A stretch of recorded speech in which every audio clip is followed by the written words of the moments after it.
Thunder Junction pre-release was this past week as I record. It was the second in the Wizards of the Coast's collection of high-concept expansion sets based in those classic eternal archetypes that everybody knows, right after Murder Mystery and right before Supernatural Red Wall.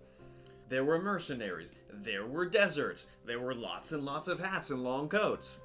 Now, I don't think I'm going to be able to get through this without making a played-out cowboy reference, so why don't we just get that out of the way right here at the top, alright? And if we're going to do it, we're going to do it right, guys, alright? Thank you. Now, I spurred up my stallion and I put some dust in between them card-slinging cowpokes and me, then I reckon I'll take 10 paces and turn and take a gander and see if my dirty glass was half full or if I done got troubles till the cows come home. Well, that hurt me more than it hurt you, believe me. Now, more than any other pre-release I've been to, maybe since Guilds of Ravnica, this pre-release gave me the kind of magic that I want to play. Games were close, they were full of interaction and back and forth. I got to play a Planeswalker, which is something I've been wanting to do for a while. I only came out 1 and 2, but those games were mostly pretty fun. I mean, they gave me the real sense that I was in a shootout. Now, I'm no scholar of Western history, but I don't think it was conventional wisdom to put the medics out front so they can die first. Would explain all the gangrene and amputations, though. Speaking of green, my sealed pool and my complicated relationship with it. Now, this time I did my homework, and so I had a better idea of what I was getting into beforehand. But what that also means is when there was no synergy to be found, I knew it pretty quick. None of the spotlight themes were in abundance. Red was sort of just a mishmash, and there were no value engines, and black was the worst represented in my pool. I think Greed's Gambit was the only black rare that I had, and I just didn't have the speed to take advantage of the advantage that it gave me before it killed me, so that ruled all that out. But I did get Archangel of Tithes and the new Oko, and that was enough to put me on those colors. Then I noticed I also had Void Slime and Hindering Light, and that made me realize that I had a pretty robust control and trick pool. I had a few decent sprees, I had some bounce, I had detain, and a fair number of flying creatures as well. Nothing terribly thematic, but enough to go on some standard staple tactics. I was also determined to not be scared of a third color after that hamstrung my Karlov pre-release and served me so well in the Lord of the Rings pre-release, it made my painting class teacher say that I was showing necessary growth. Now, at first, green and blue were it. With Oko and those sprees, I also got 2 of the Simic Ping deserts, and so that seemed to be a clear sign to me.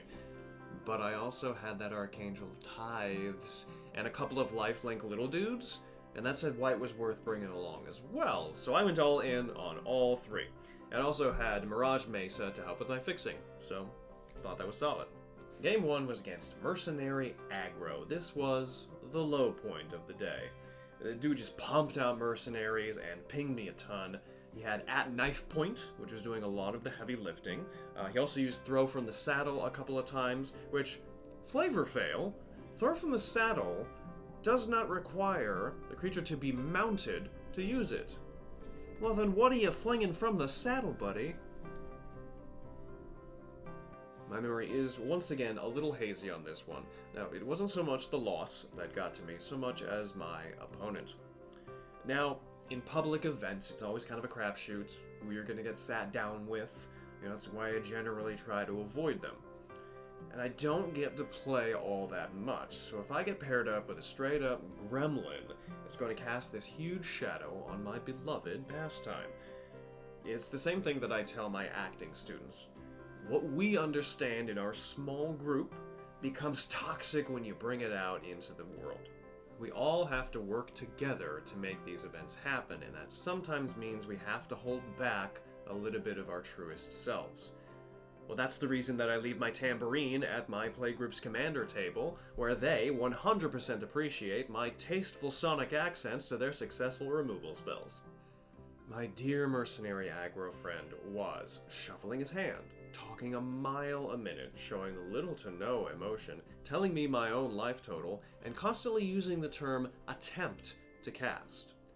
I felt like I was getting in the way of his game. My friend, you are not sitting across from an arena client. Now, for my own part, I'm extremely non-confrontational, and I need to be better about speaking up and addressing these concerns in the moment, but as it was, I just got out there as quickly as I could. Now, I did use my time to do the second thing that I vowed to do after last time, which is edit my deck in between rounds. Now, it doesn't make any sense to panic after a couple of games, there's just not a lot of data there. But this time, I went with my gut, because there's plenty of data there. It is absolutely not 5 stubborn COVID pounds. No, it's data. It's totally data. I wanted to reduce a color to just a splash, and it was green. Those Simic duels could splash in for green but still be perfectly workable as blue mana. And then I also had that Mesa, which could fix for the green as well. Several of my green creatures, they were up curve and they were not terribly compelling, so I basically cut green down to just the Sprees, Void Slime, and Oko. It was a little more than 4 spells and the land balance, but I could almost guarantee better efficiency, if not efficacy. I mean, in Limited, 4 is a lot. Also in Ghostbusters. Also in Tic-Tac-Toe. I swear he was cheating, but I cannot figure out how. My next 2 rounds were great. My opponents were agreeable, and the games were not shutouts. First, I faced Karen, one of the good ones, and our first game took a full 40 minutes. She put out Generous Plunderer, which gives treasures to both people, so that ramped both of us. But then I managed to get out Oko relatively early. And I would have ultimated him if I hadn't been skittish about his +1 and not being able to commit crimes to make it better. There was one turn where I made an elk for -1, and honestly I think we both forgot about him for quite some time. I imagine he spent most of his time in the stable making all the horses very, very confused. But even if you come out even on cards 2 for 2, digging is still digging. Anyway, I think one turn might have done it, because when he got to 5, then right away my opponent explosive derailmented him for 4. Now, if she had had that a turn earlier, certainly she would have used it, don't you think? Anyway, later on, I had both Oko and the Archangel of Tithes out. Because Oko can copy a creature on combat, I had him copy the Archangel of Tithes, making the tax 2 to block. This was difficult, she had to do something about this. And then, this happened. We had an explosive derailment.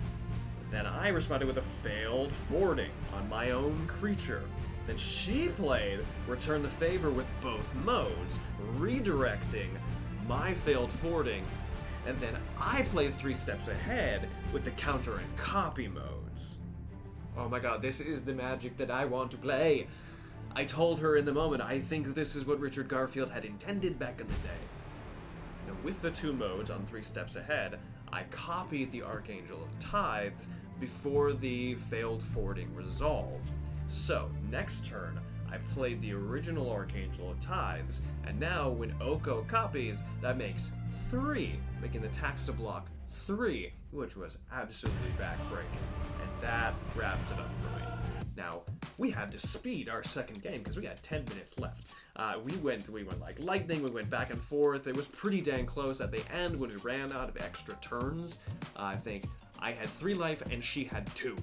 But that, of course, it still means a draw, so we drawed that one, but it was still a ton of fun. Now, Lucille was number 3, and it was equally exciting. Neither of these games did I find Oko, but both games I did find Deep Muck Desperado. Now, milling 3 in Limited is a lot, and they started to get very concerned because I hit it like 5 times with all the interaction with those Simic ping duels. They did dare to engage Magebane Lizard, which does exactly what it advertised. It was hitting the both of us equally. It was probably a little worse for me because all of my interaction, but if they wanted to trick shot me or Graveyard Recurse, they were in for it too.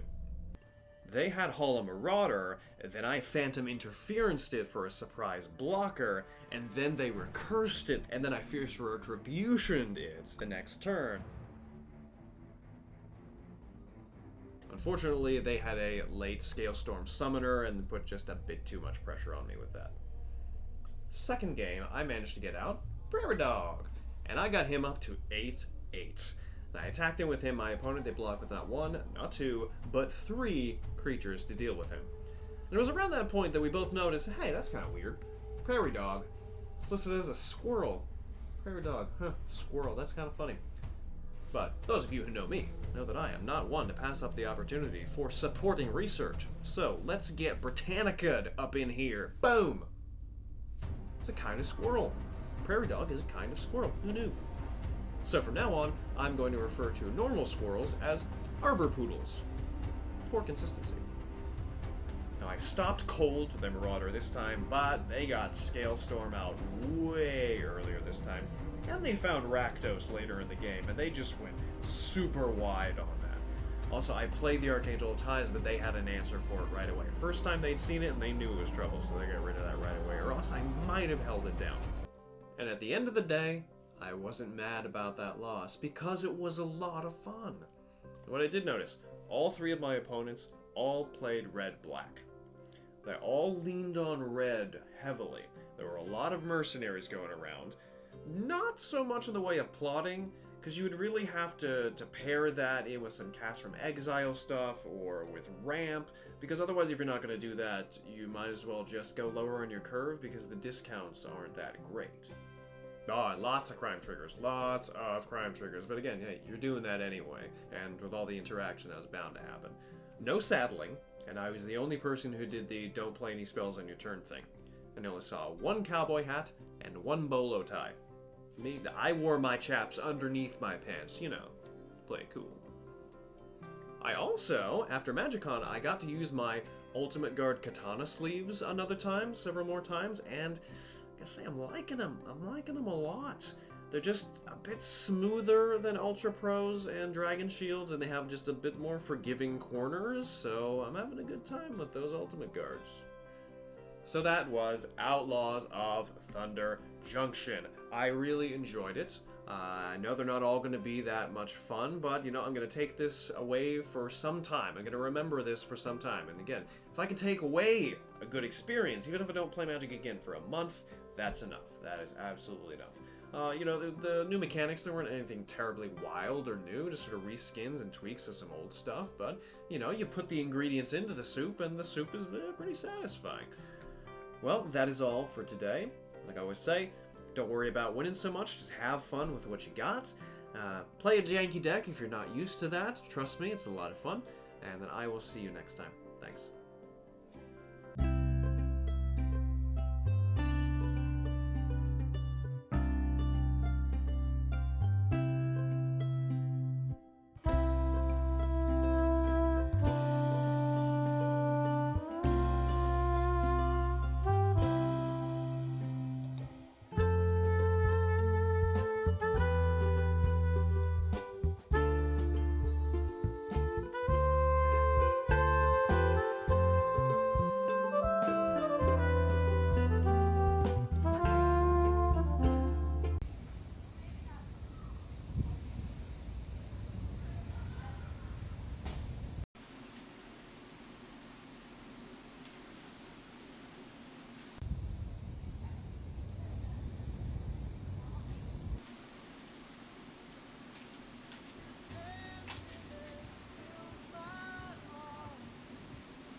All my instincts, they return.